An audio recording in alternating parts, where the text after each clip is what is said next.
이 디스크는 수술이다라고 하는 게 이제 불과 한 몇십 년 전까지만 해도 공식처럼 이제 양방에서 얘기를 했는데요. 디스크는 이게 반드시 수술을 해야 되는 증상은 아닙니다. 그래서 뭐 대소변 장애라고 해서 이제 마미신경에 의해 가지고 마비감이 있어 가지고 대소변을 이제 가리지 못하는 경우는 이거는 응급적인 상황이라서 이거는 이제 빨리 가셔서 수술을 해야 되는 경우고요. 다리에 뭐 팔에 운동신경이라든지 감각신경에 문제가 있어서 마비로 인해서 움직이지 못한다든지 감각 이상이 생기는 경우가 진행이 되는 경우는 이런 경우는 이제 수술을 권할 수 있습니다.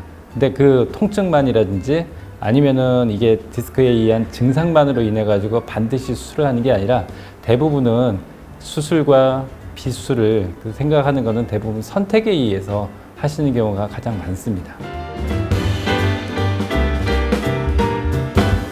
그러니까 그 수술적인 방법을 빼고는 다 비수술이라고 얘기를 합니다. 양방에서는 주사 치료로 해가지고 비수술이라고 요즘에는 많이 하면서 시술 이런 걸 좀 많이 하는데요.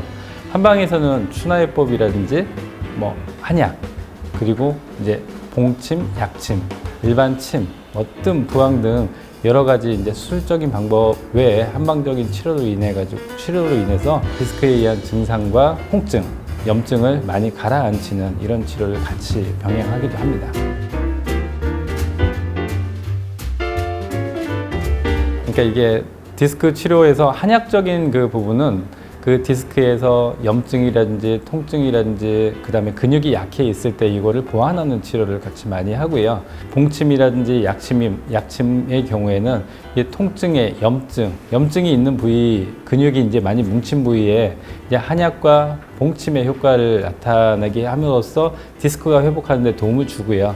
이 침 치료 같은 경우에는 우리가 이제 근육이 움직일 때 이제 이런 식으로 이렇게 슬라이딩 운동을 하면서 근육이 이제 움직이게 되는데 디스크가 있는 그 주변에 있는 근육들은 약하거나 아니면은 이런 식으로 이렇게 움직임에 제한을 받아서 딱 잡아가지고 움직임을 못하게 만듭니다. 이걸 우리가 이제 스파즘이라고 얘기를 하는데 그 부분을 보면은 혈관이라든지 신경이라든지 이런 부분들의 순환이 원활하지 않아서 이런 부분들을 침을 자극을 하면서 요 근육의 움직임이 원활하게 혈액순환도 원활하게 되고 그 신경의 약해진 부분들 같은 경우는 회복에 이제 도움을 줘서 디스크 치료하는 데 있어 가지고는 침 치료도 상당한 효과를 보게 만들 수가 있습니다.